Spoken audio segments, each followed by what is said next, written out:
in their life that can really make a difference for them, I think we're building a community. So today we're going to be talking about the ABCs of retirement pensions.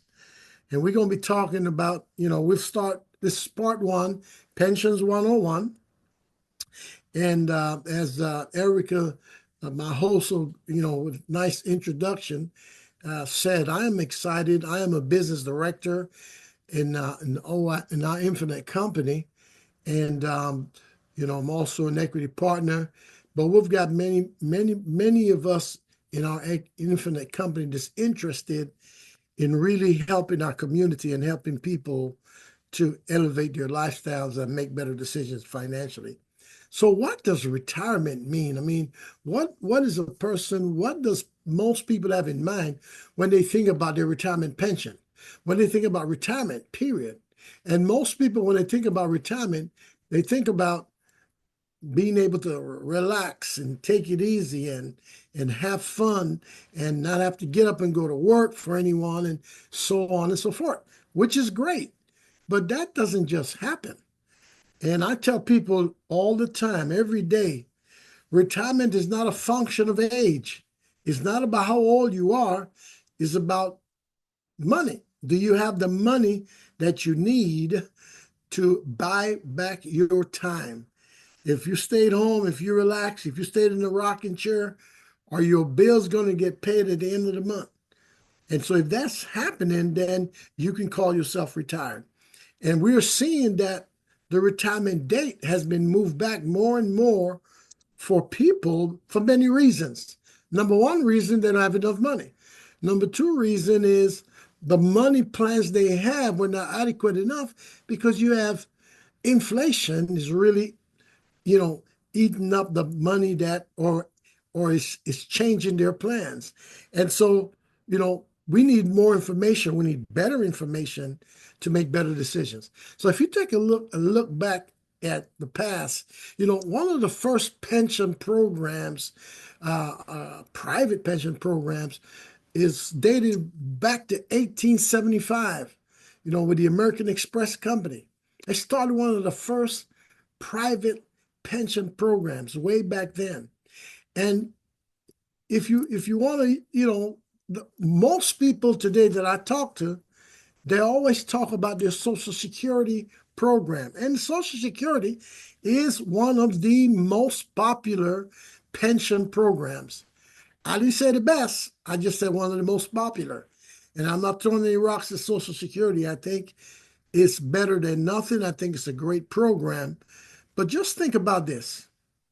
Social Security started way back in 1935. At that time, the retirement date for full Social Security, the age was set for 65, the age of 65. And back then, if you think about what the average lifespan was, most people at that time would die right around 62 or 63 years old. So if they know,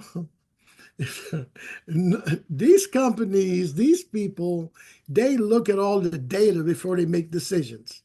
So they made a decision for you to have full retirement at 65 way back then, knowing full well that the average lifespan was up to about 63. So they fully expected you not to collect, but that's okay. One thing I'm learning more and more every day is, and I'm trying to help people understand, is the fact that someone has a plan for you doesn't mean you have to accept that plan. They may not plan for you to be here, but you can be here anyway, right? Because you have something to say about your life. You have something to say about your pension. They may not have the pension set up the way you would like to, but there is nothing stopping you from designing the pension you want. There's nothing stopping you.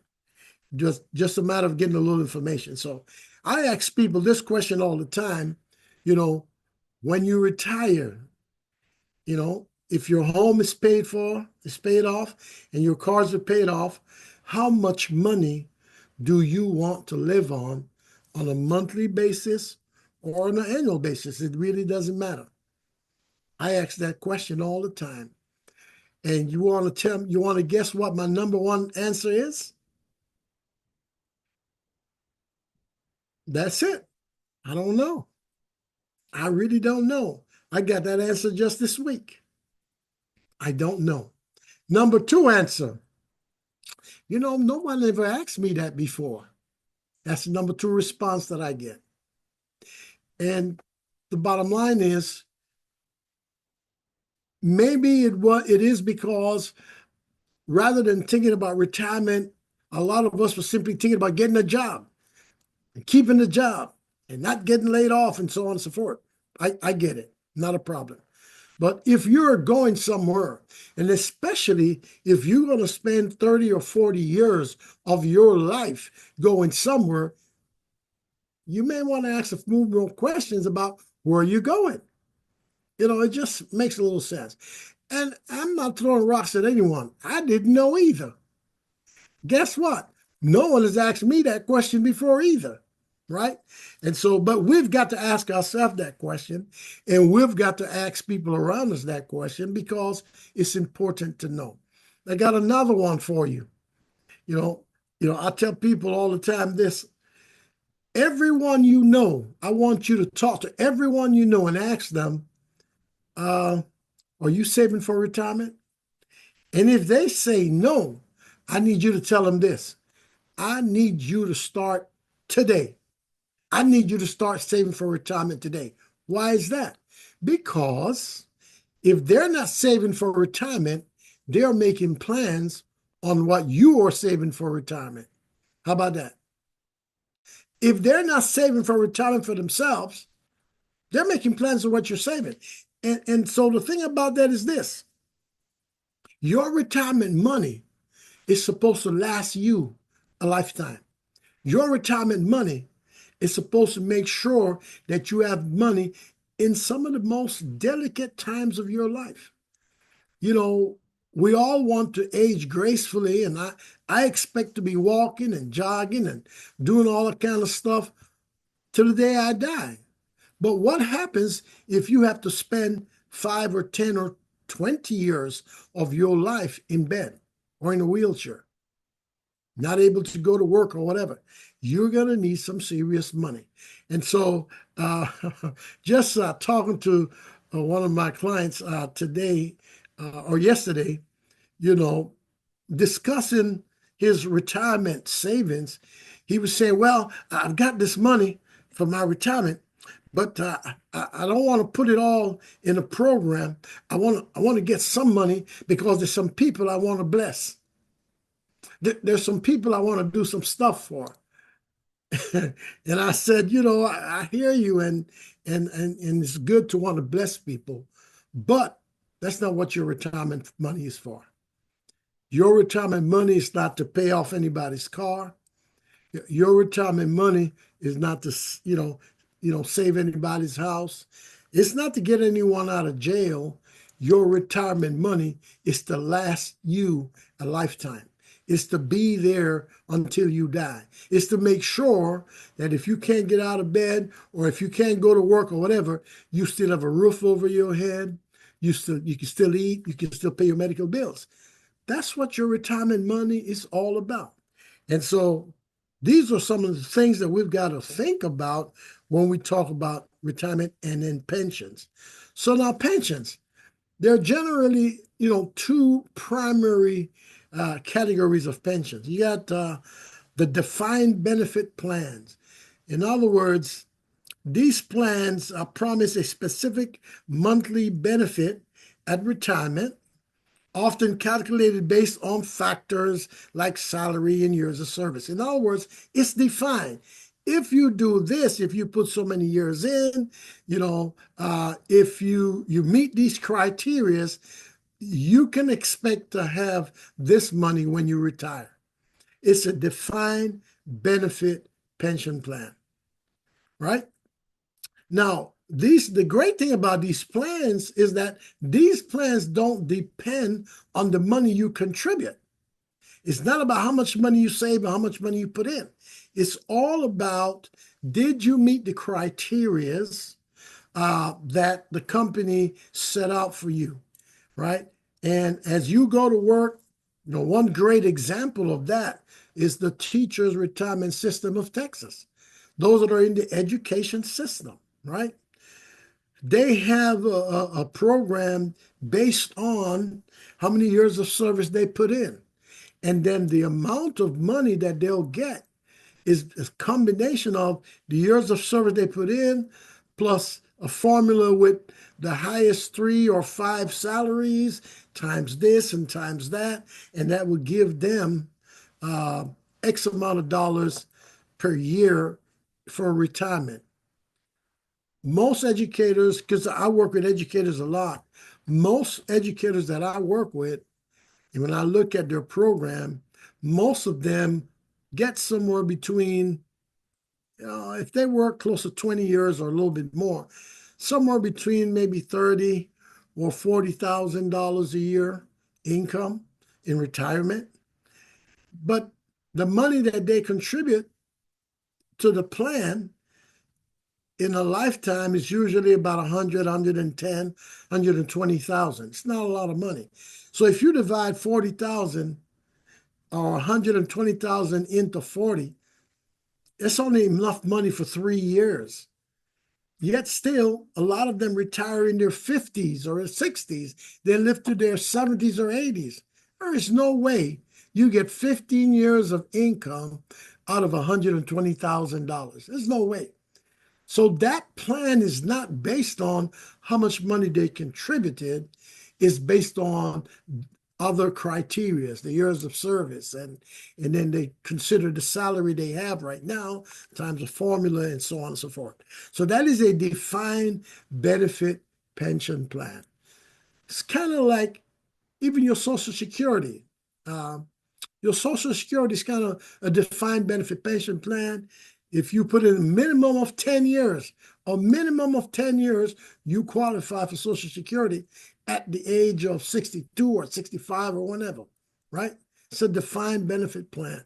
How much money are you going to get? Well, that's based on the last salaries you've been getting and so on and so forth.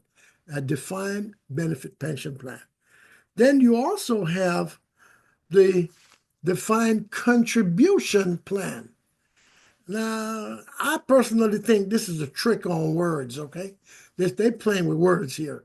But when you say defined contribution plans, personally, this doesn't fit into the pension world, into what most of us know or believe is a pension. Most people think a pension is, man, when I work and when I retire, I'm going to get my money for life. That's what pension make us think about. Well, the examples they have here for the defined contribution plans, examples like 401k, 403b, profit sharing plans, those are not pensions. Those are a retirement saving program, but they're not pension. You could make a pension out of them if you know what you're doing. But these are not pension plans. But anyway, they said, on these programs, both the employee and the employer contribute and into an individual account and with a retirement benefit dependent on contributions and investment performance. So these are not pension. Now, I hate that when you look it up, the different types of pension plans, they bring this up. And the truth is, a lot of pensions have been disappearing. Many companies don't want to do pensions anymore. They don't want to contribute. They don't want to hold the bag on the pension. You guys figuring out how to live too long. They don't want to pay you too long. And so, but you got to become aware of this. And there are programs that you can use to create your own pension. It's like the Social Security program, it's an annuity program, right? And that annuity program, based on that criteria, would give you a lifetime income. when you have a pension on the job.